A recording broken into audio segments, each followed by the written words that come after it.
Good afternoon. How are you? Well, we got 27 degrees out here, so it's pretty chilly. I think I may have mentioned it once. I was skiing on a mountain. I was the only one on the mountain, and it was 8 degrees. And it wasn't bad while you were skiing, but to sit in the chairlift, you came off like an icicle pop. Now, and today, had to break some ice so the pigs could get at their water. And Holly and I made our rounds. Holly's being careful because of her arm, so we're doing it in a partnership. And the pigs are very glad to see us when we bring food and so forth. In terms of trips, Jimmy Carter's body is traveling from Georgia to D.C. to lay in state.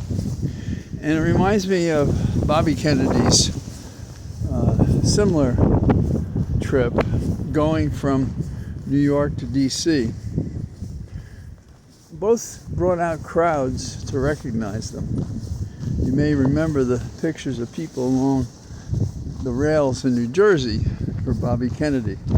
And the pictures I saw in Georgia going past people standing is similar to that. And if you were to look at their best moments, both fought for equal justice and showed charity.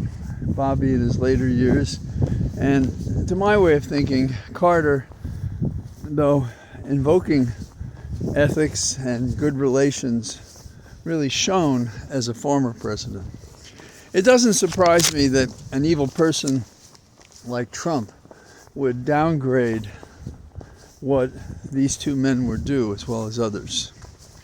Now, elsewhere, we have people talking about taking precautions so there's not another New Orleans or similar terrorist attack, which shows a kind of simplicity of what these attacks are about and the atmosphere that permits and encourages them. These people, they may be fringe thinkers, they may be conscious revolutionaries, they may just want to pass a simple message along. But the further we get from the values we declare define America, the more we confuse it with notions of dictators and monarchies.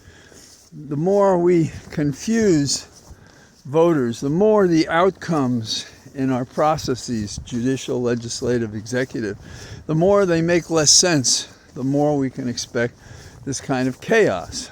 So you can go around and have tighter security for cars and the Big Easy, but that's not going to answer the question. And if the protest is against actions that our government is taking, then it behooves us to enter into that discussion, to consider our conduct, because otherwise, if this becomes an epidemic of violence, becomes a warlike situation, a terrorist war in which the attacks are asynchronous to where we anticipate the attack would come, then we have war in the streets. And when people ask here, how could these cowards do that? The lesson to be learned is, are we supporting others who are doing that? And if not, then say so. If so, explain why. Have the dialogue with the public instead of pretending this is it's so isolated and it's this that. It's not isolated. These things are happening and they can get worse. And because we don't have a clear line on what's good law, we are exposed in this way. The number of people who are upset with the New York judge's anticipated sentencing are that, you mean he got away with it? He's not going to pay any punishment? Tried to overthrow the government and he's going to get away with it? How is that possible? Well, it's possible in America now, and it proves there are people way above the law. Special things happen for them. The officers, special counsel, judges, lawyers in the Justice Department run for the hills rather than fight. It's a weak tea indeed that these people hold themselves for as law enforcement officers, when it's really shunning the law and enforcement when it comes to certain people.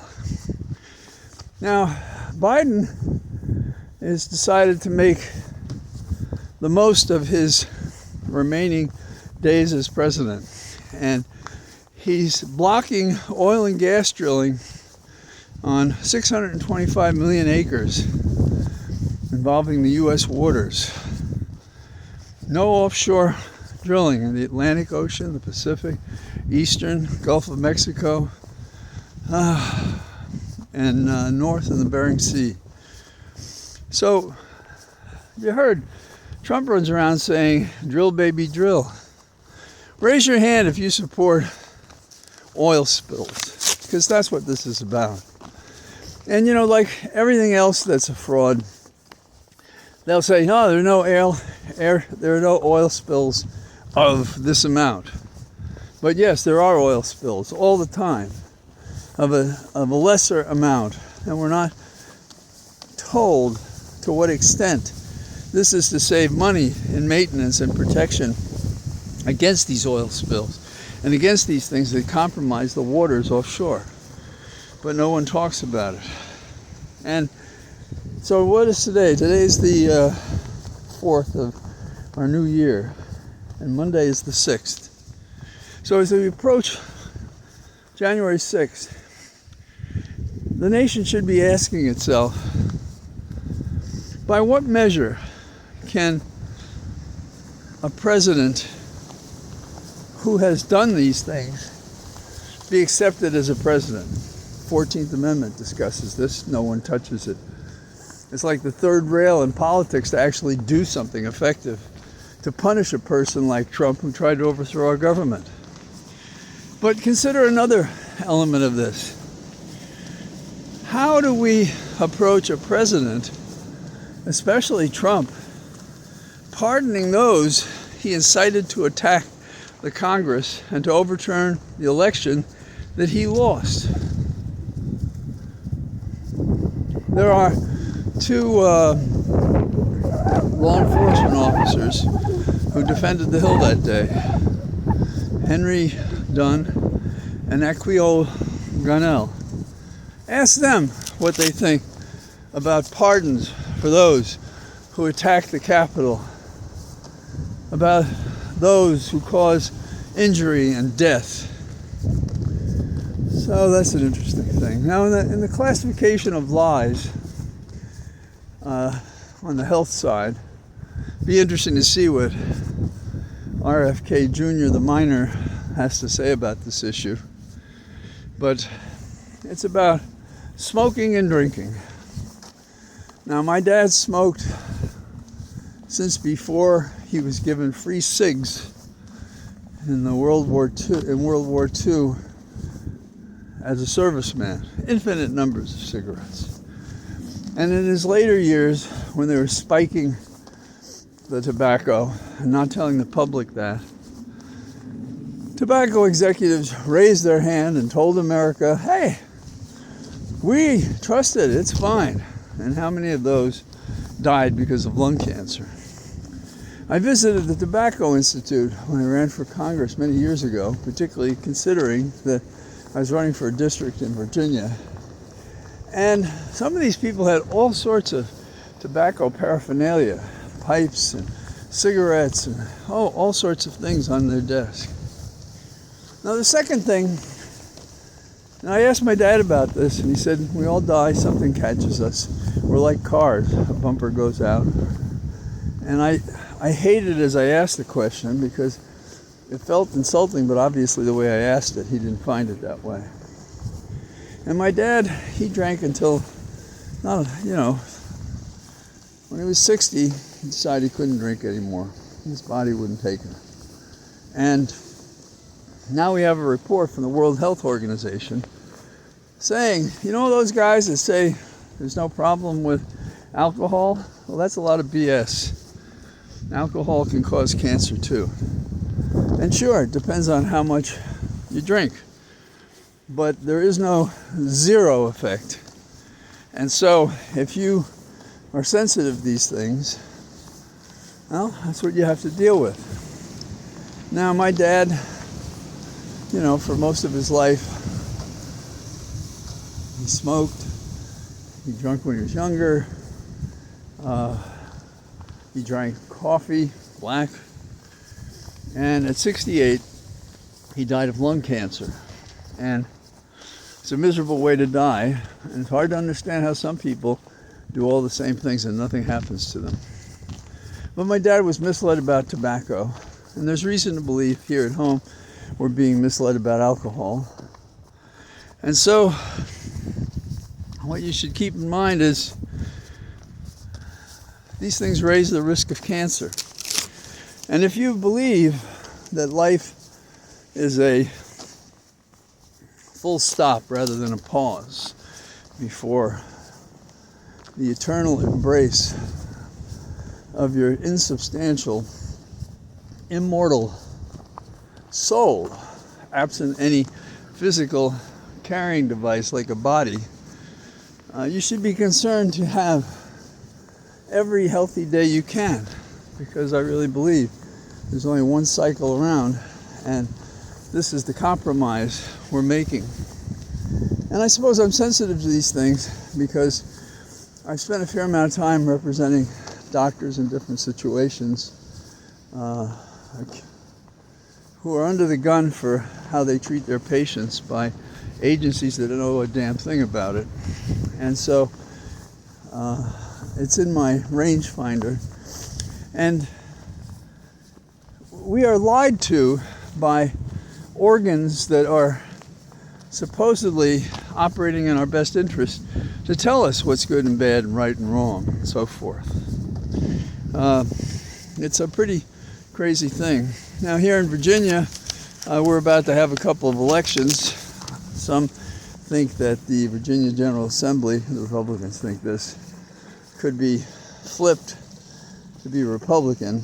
And right now, the best guess, I think, the smart money, is that's not going to happen. But the margin is small enough that it's going to be very difficult to do business, just as it is in the U.S. Congress. I do celebrate, and I hope you've considered, if you didn't watch or you think about the people, and I can't run off the list, there's quite a number, but Americans were honored, including Bobby Kennedy and Hillary Clinton. But how about the fact that they honored Jane Goodall, who studied primates? How appropriate it would be if she studied Trump. And Bono, who fought poverty and AIDS and knows how to turn a beautiful tune and to collaborate with a lot of other artists. He got the award, and there are others, and you should look at them. And the nation needs more talk about the good among us, and rather than the disastrous profile that a Trump provides. When you see the things that Biden is doing to promote the general welfare, and right now the Republicans refuse to recognize there is a general welfare they have any responsibility to serve. They want to save the wealthiest money and have the strongest army in the world. Well, if that isn't a craven objective for any government to have. There's an old thing about never to trust a general who doesn't know how to dance. Same is true of a country, in my opinion. If we don't know how to dance to the tune of charity, we don't know how to dance to the tune of fair and just and equal, if we don't know how to dance to sharing when we have a productive business, the proceeds, the receipts with those who are productive and made those funds possible. You know, we talk, and I guess there's an instantaneous manipulation by the worst among us who say, oh, I care about the children. And they care about the children when they're leaving office under a stain. And they care about the children killed in foreign wars. And they care about the children all the time, but not really, because they never do a damn thing for the children. And they abuse the women who would bring children in the world. They abuse us all by having children they don't want, can't care for, don't care for, putting a pressure on the world that may only be solved by the next world war. So it's our business to stop this insanity, to guard against the maniac who shows himself to be that on an almost daily basis, Mr. Trump. We have to stave up the values that make this a good country and choose to oppose what's bad and evil.